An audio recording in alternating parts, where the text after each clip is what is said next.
Good morning mga padi. Ang video pong ito ay para po sa mga gustong matuto kung paano maglinis ng kanilang mga sariling laundry machine. Yan po. Unti-unti inaalis ko po yung mga tornilyo. Isa-isa lang po.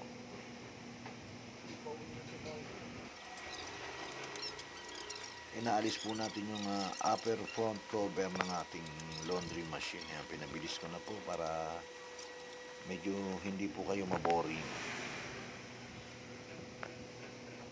Yan, inalis ko na po yung may tag na sign. Ayan, naalis ko na rin yung upper front cover. Ito naman po, inaalis po natin yung board ng ating laundry machine.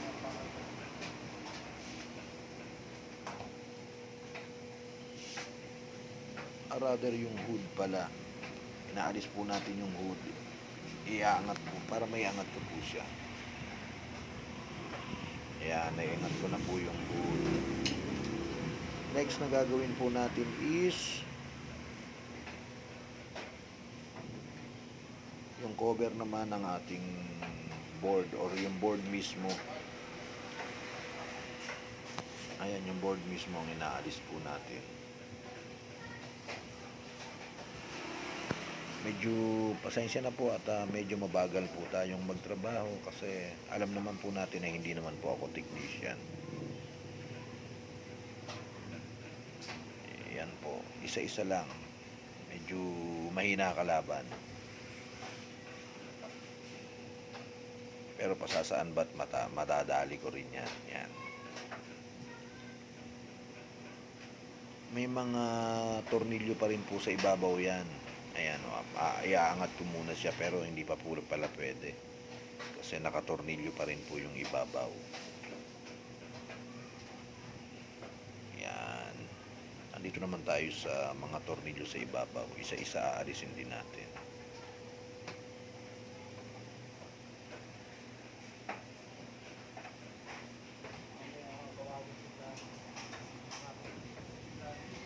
Medyo mahirap lang din po gawin itong ginagawa ko kasi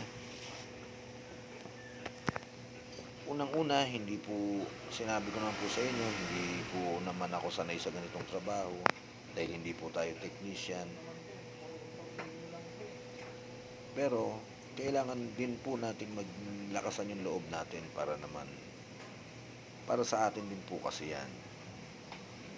Hindi tayo umaasa sa mga technician na medyo, alam naman natin, medyo mahalan singilan pagdating sa ganitong trabaho. Ayan o. Dapat may nakahanda kayong board o plywood. Ayan, para dyan natin ipapatong yung mga inalis natin sa ibabaw, yung board at saka yung ibang component niya. Ayan. Para safe na rin. Next, ang aalisin naman po natin ay yung front cover. Yan, dahan-dahan lang din po kasi medyo mahirap at mahigpit yung pagkakatornilyo ng mga yan.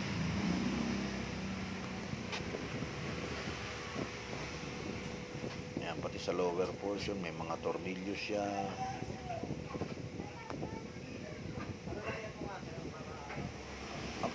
Hindi naman po kayo malilito dyan kasi yung tornilyo niya is pare-pareho lang. Pare-pareho ang laki. Wala pong ibang tornilyo dyan kundi isang sukat. Isang size lang po siya.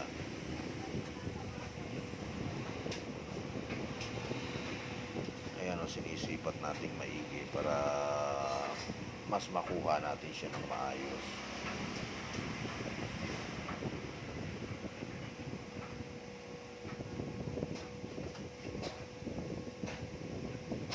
Maalis na po natin yan. Dahan-dahan lang talaga. Hindi natin pwedeng madaliin yan.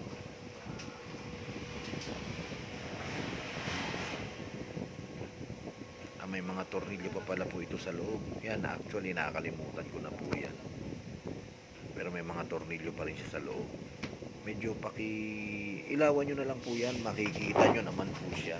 once na inilawan nyo. Makikita nyo po lahat ng tornilyong nandyan. Madali lang naman din po siyang alisin.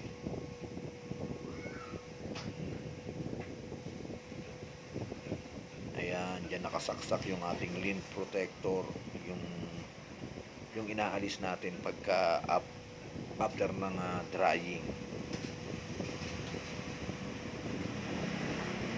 Ayun po, may mga tornilyo pa talaga. Ang dami ko talaga nakakalimutan. Pasensya na po.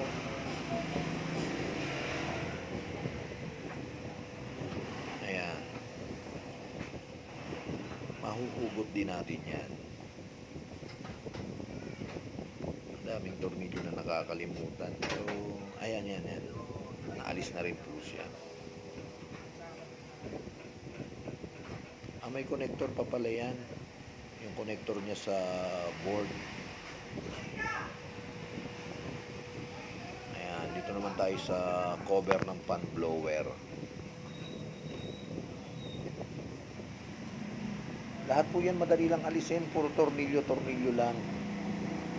Hindi po kayo malilito, maniwala kayo.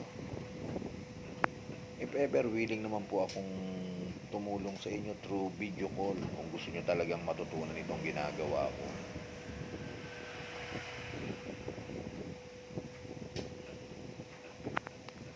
Ayan yung fan blower, yung cover ng fan blower niya. Ayan, nililinis ko yung blower. Lagay na rin po natin yung tornilyo niya dyan para hindi na ma-misplace. Tsaka lahat po ng tornilyong inaalis natin, ilagay nyo sa isang lagayan.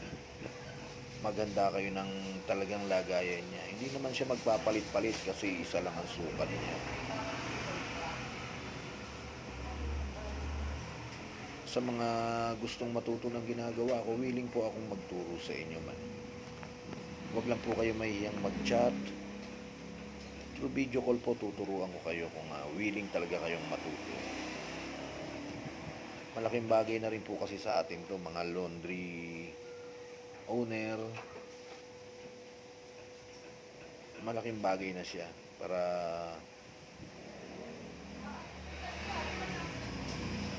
hindi na tayo umaasa sa mga technician. Alam naman natin ang mga singilan dito. Ayan, inalis ko na rin pala yung tab. Ayan, ipupush nyo po yung belt sa pulley niya para maalis nyo siya. Tuturo ko po sa inyo yan kung gusto nyo. Madali lang po yan. Ayan yung pinaka-tab niya.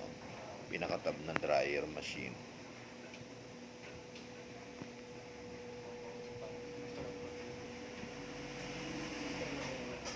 Ayan, ganyan lang kasimple yan. Step by step matututunan po natin yan. Yan, ito na po yung paglilinis na ginagawa ko. Binabacuum ko po siya. Yung nakikita nyo yung pulang bilog na yun, yan yung roller. Na every time na bubuksan ko itong machine is kailangan i-check po natin siya ng maayos para palitan kung kinakailangan. Yung kabila rin, yung isa rin na nasa taas, roller din po yan. Replacement na po itong pula. Yung black ang original niya. Yan, bawat sulok, kailangang malinis po nating maigi. Huwag po tayo magtitira ng dumi kasi pag binuksan na natin yan, dapat malinis na po siya pagka ibinalik natin lahat ng accessories. Tulad nga po ng sinabi ko, willing po akong magturo sa inyo through video call kung gusto nyo talagang matutunan itong ginagawa ko. Basta pakisubscribe at like nyo lang po itong video para po mas madali tayong magkausap at mapanood nyo yung mga next upload ko. Yan, napakarumi niyan. Napakarumi kasi bihira yan malinis. Kapag may problema ko lang nabubuksan yan. And ingat lang po pala dyan sa gawing yan. Kasi nandyan yung ignition, very sensitive yung ignition. Konting tama baka mabasag. Pag nabasag yung kahit dampi lang, hindi na po siya mag-iinit. Ganun din po sa gawin yan ng pan blower. Yan yung pan blower. Yung nililinis ko na yan. Kailangan malinis na malinis din yan. Kasi yung nagkukos yan ng paghinto ng machine. Kaya kailangan malinis din po yan. Minsan niya binabaklas ko pa yan para totally malinis siya eh. Lalo pagka humihinto na yung machine ko, binabaklas ko po yan para mas malinis siya ng maigi. Yan, unti-unti matututunan din po niyo yan. Kailangan lang natin ng lakas ng loob. Huwag lang tayong kabahan kasi ako na talaga gumagawa ng machine namin. Sa una nakakakaba kasi iniisip ko baka hindi ko maibalik. Pero once na makita mo naman yung pyesa niyan sa loob, hindi naman siya komplikado. Madaling alisin, madali ring ibalik, mas lalong madali siyang palitan.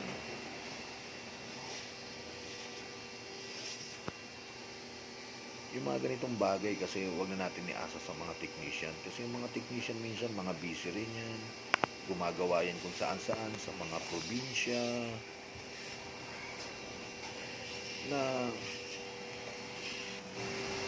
Na-experience ko na rin kasi nung time na nasira yung machine ko, wala akong matawag na technician. Hirap na hirap ako, biro mo, ang daming nagpapalaba.